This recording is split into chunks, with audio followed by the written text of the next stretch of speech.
আসসালামু আলাইকুম সবাইকে। আজকে আমি আপনাদের সাথে টিউটোরিয়াল শেয়ার করতে করতে আমাদের ইউনিভার্সিটি লেভেলে আমি কিভাবে 4 বছর কাটালাম সেই এক্সপিরিয়েন্সটাই আপনাদের সাথে স্মৃতিচারণ করব। চলেন শুরু করা যাক। তো আজকে কেন আমি স্মৃতিচারণ করছি এর মূল বিষয় হচ্ছে আজকে যে টিউটোরিয়ালটা করছি সেই টিউটোরিয়ালটা মূলত আমার ফেয়ারওয়েল প্রোগ্রামের জন্য ছিল।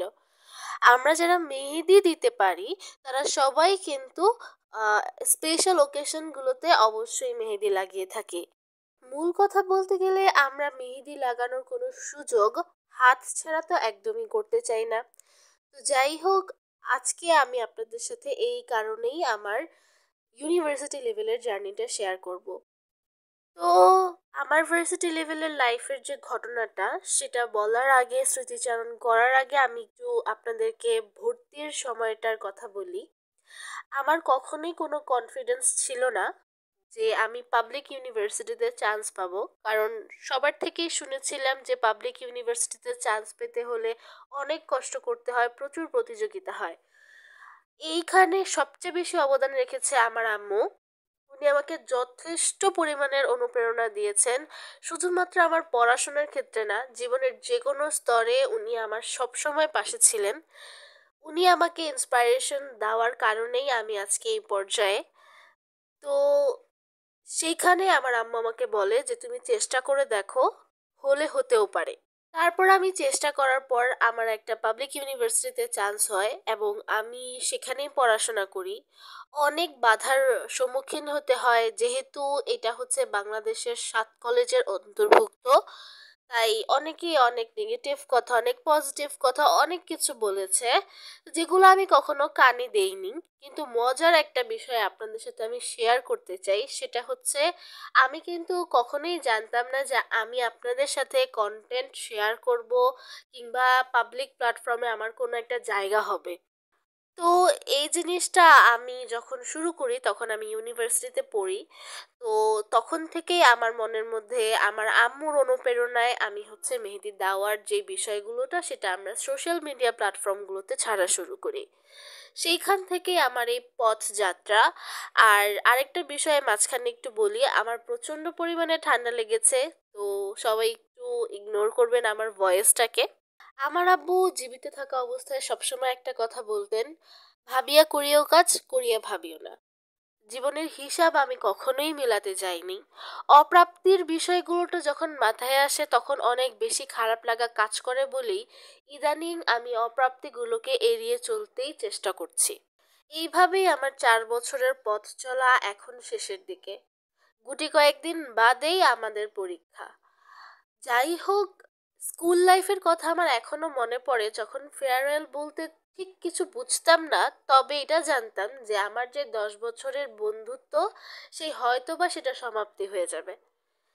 ধীরে ধীরে কলেজে উঠলাম। কলেজে ওঠার পর সেইখানে আর ফেয়ারওয়েল প্রোগ্রাম পেলাম না, কারণ করোনা চলে আসছিল। ভার্সিটিতে ভর্তি হওয়ার কোনো মন মানসিকতাই ছিল না, কারণ আমি মনে করতাম আমি কখনো প্রতিযোগিতায় টিকে থাকার মতো ব্যক্তি না। তবে ওই সময়টাতে, যেটা আগেও বললাম, আমার মা আমাকে প্রচণ্ড পরিমাণে সাপোর্ট করায় আমি পাবলিক ইউনিভার্সিটিতে চান্স পাই এবং পড়াশোনা করতে করতে একটা পর্যায়ে যে অনেক বড় একটা ধাক্কা খাই।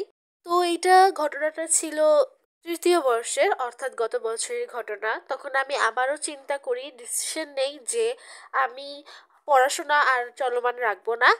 তখন আমাকে 3জন ব্যক্তি প্রচণ্ড পরিমাণে সাপোর্ট করেছে। একজন ছিলেন সবার আগে আমার মা, তারপরে খুবই কাছের আমার লাইফের খুবই গুরুত্বপূর্ণ একজন ব্যক্তি, এবং তৃতীয় জন ব্যক্তি ছিলেন আমার প্রিয় বান্ধবী।